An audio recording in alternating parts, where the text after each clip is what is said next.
21 years, nakasama niyo ako, nakasama ko yung mga anak ko, na dapat wala na ako ngayon. Sana hindi ko na inabot yung 59 kung noon kinuha na ako ng Diyos. Pero siguro dahil masama ang ugali ko, masama akong ina, kaya ngayon nabubuhay pa ako. Ang wish ko lang, nawa magkasundo-sundo ang magkakapatid, ang mga anak, mga apo, sa hirap at ginhawa, pera man o walang pera. Sana magsama-sama tayo habang nabubuhay tayo. Kalimutan natin kung ano ang naging sakit sa bawat damdamin, sa bawat puso. Kasi tao lang naman tayo na nasasaktan paminsan-minsan. Kung ako nga na nakasakit sa mga bayaw ko, hipag ko, mga bilas ko, humingi ako ng tawad sa inyo kasi siguro pangalawang pagkikita natin to. Pangatlo, sana sa susunod na taon, ako tayo, 60 na talaga noon, ngayon 59 lang ako. Pero pinasasalamat ko pa rin kay Kuya Peter, kay Kuya Steve, na minsan nakakapagsalita ako ng hindi maganda sa kanila. Mahal nila ako kasi sinama nila ako sa ganitong reunion nila kahit na itapera ako. Pero pinagmamalaki ko kasi kasal ako sa pamilya Yagil. Yes. Kaya napasama ako sa pamilya niya. Yes, palakpak! Ayaw nang ang wish ko lang, sa 60, sa susunod na taon, sana hindi lang ganito kompleto tayo. Yes, God's will. Inaasahan na baboy palalakihin. Ang bawat isa sa pamilya nyo, may kanya-kanyang budget. Sa pagdating ng sama-sama na tayo, meron tayong pagsasalo-saluhan. Kasi pinagandaan ko na yun ngayon pala. Yes, power! Nga lang, maliit pa siya, palalakihin natin, padadamihin. Kasi malaki tayong pamilya eh. Uuwiin ko yung mga anak ko na nasa Mindanao, nasa Bisaya. Magsama-sama tayo sa susunod na taon. Kung ang plano ni Kuya Peter ay Boracay, ang hinihingi ko lang sa bawat isa sa inyo, may kanya-kanya kayong lukbutan na lalagyan yung pera na wala na tayong rason na hindi tayo makakarating dahil wala tayong budget. Kahit anong hirap, magtabi kayo ng para sa sarili lang ninyo, huwag nyo na isama yung iba. Sarili nyo na lang, ako inyong problema.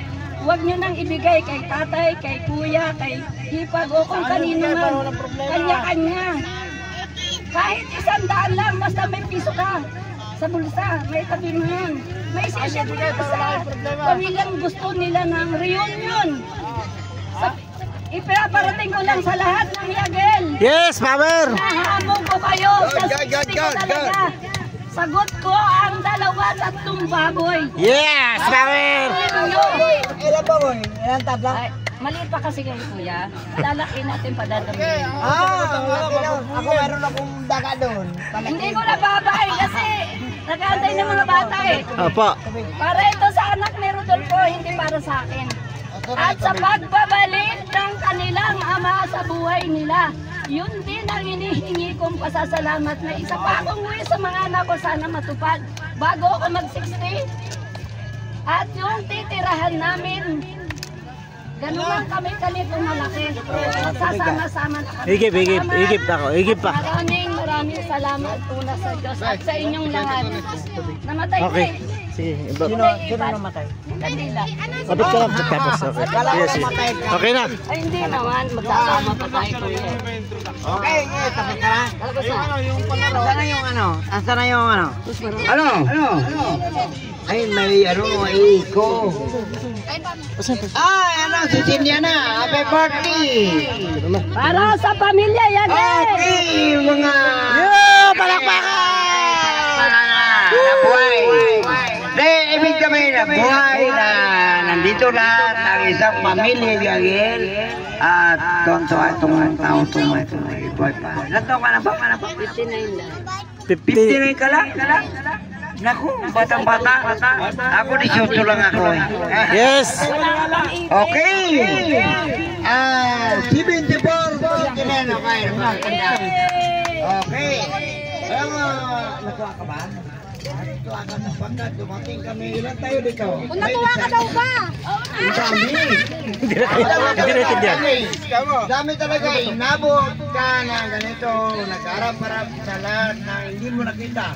Saan sila marima? Okay, okay. Nandun sila lahat. Okay. Dami.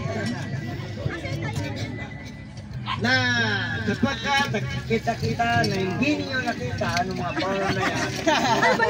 Ay, magandang balita. Ayos pala Ngayon yun. yan, Kita pero hindi nakita. Ay, ang ganda. Okay, okay. Magandang balita yan. Nakita kita pero hindi nakita. Kumasyari siya. Ay, hindi.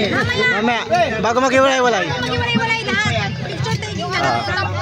Oo, ayusin niya mamaya. Mamaya alisin natin yan tayo mag-iwalay ng walang, ano, Okay. na walang, ano, nagtatatawa. Nasaan ba? Nasaan ba lahat? Nasaan ba yung... Nasaan ba